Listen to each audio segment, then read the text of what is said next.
Today, we're going to unpack one of the most ambitious, most structured plans ever proposed for tackling, well, the biggest scientific question there is: consciousness itself. It's called the Empirical Ladder Plan, and folks, it might just change everything. And that massive question is this one. How do you actually test for consciousness? I mean, scientifically. Not just in us, but in anything. In AI, an animal, you name it. It's a challenge that has tied philosophers and scientists in knots for, well, forever. But what if the answer isn't some single eureka moment experiment? What if it's a plan? A really smart one. This plan uses the metaphor of a ladder, a way to climb step by step from the simplest systems we can imagine, all the way up to the beautiful mess that is the human mind. Okay, but to climb this ladder, you need something to test, right? You need a solid hypothesis.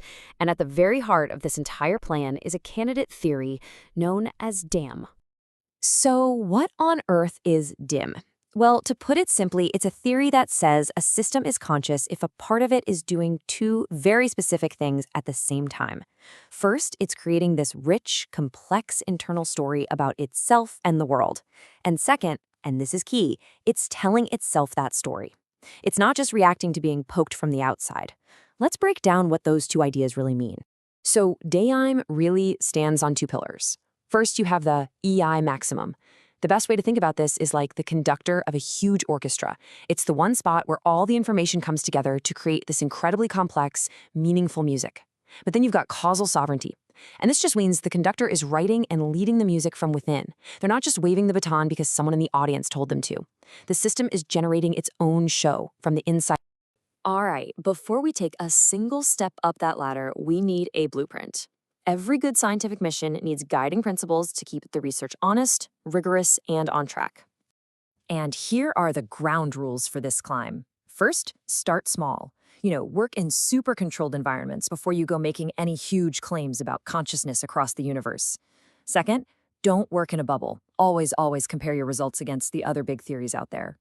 And third, and this one is so important, focus on the really tricky edge cases, like telling the difference between a system that genuinely thinks for itself and one that just looks like it does. That's where you really prove your theories.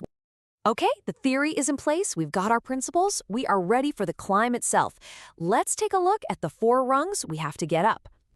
So here's how the journey unfolds. We start at the bottom with toy networks, super simple computer models where we know literally everything that's going on. Then we move up to simulated agents to test for that genuine internal control. After that, it's a huge leap, in vitro mini-brains, which is our bridge to actual biology. And finally, the ultimate test, the human brain. Rung 1 is basically a sanity check. We're in these simple, computer-generated worlds where we control all the variables. The whole point is just to see if the math behind DAIM actually works. Success looks like our tools finding the information hotspots we deliberately programmed in, and, crucially, telling the difference between internal drive and external control. If it fails here, the whole plan is kind of built on sand. Rung 2 tackles a classic thorny problem, and it's summed up perfectly by this idea. Behavioral equivalence does not imply phenomenal eligibility. Whoa! In plain English, just because something acts conscious on the outside doesn't mean there's anything at all going on inside. So this leads to the perfect test. Imagine 2 AI agents. Agent A has its own internal brain, right? A model of the world it uses to plan and decide what to do. Agent B, though, behaves in the exact same way, but it's a puppet. It's being controlled by an external script. From the outside, you would never be able to tell them apart. So this is the million-dollar question, isn't it? Can the mathematics of DAIM look under the hood and actually spot the difference between the thinker and the puppet? That is the entire goal of Rung 2. Success on this rung is pretty black and white. The DAIM measurements must show a strong, clear signature for Agent A, the one that thinks for itself, and a weak or zero signature for Agent B, the puppet. If the tools can't tell them apart, or if they just end up tracking how well an agent does a task, then the theory fails this absolutely critical test. Now this is where things get really wild. On Rung 3, we leave the nice, clean world of computer code, and we step into the messy, noisy world of real biology. We're talking about growing neural cultures, mini brains in a dish. The goal here is to see if these little biological networks, as they organize themselves, start to develop the kinds of information structures DAIM predicts, And then, can we poke those structures and see if it has a powerful, unique effect on the whole network? It's a huge step. And now we've arrived, the final frontier, Rung 4, the human brain.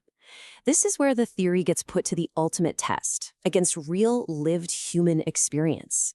We're talking about states where consciousness fades and returns, like under anesthesia, or in different stages of sleep, or even in the fragmented states you might see with psychedelics. It's the big leagues. This is the make or break moment. For the theory to succeed here, the DAIM signature, that signal of consciousness, has to rise and fall right alongside a person's actual reported experience. It needs to basically vanish during deep sleep or when someone's put under, and then roar back to life when they wake up. If our consciousness changes, but the DAIM numbers just sit there, the theory is in some very serious trouble. So let's say we do it. We climb all 4 rungs and we get to the top. We've reached the summit. But what does that actually mean? What does success really look like? Well, the plan has these incredibly smart rules built right in. They're called go/no-go gates. See, to even get from one rung to the next, the theory has to prove itself by passing at least 2 of these checks. It has to find real information peaks, it has to be sensitive to that internal versus external control thing we talked about, and it has to genuinely add something new to the conversation. It's a way to make sure the project doesn't just chase its own tail all the way up the ladder. And let's be really clear about the immediate goal here, because this is crucial. The point of the Empirical Ladder Plan is not to solve the great philosophical hard problem of consciousness, why we experience anything at all. Not right now, anyway. The goal is something more practical, but honestly, no less profound. It's to find a reliable, measurable signature, a marker, that tracks with consciousness, wherever and whenever it might exist. And that leaves us with this final amazing question. If this plan works, are we about to get our hands on the world's first reliable consciousness meter? A tool that could one day tell us, scientifically, if there's somebody home inside a complex AI? The climb has just begun.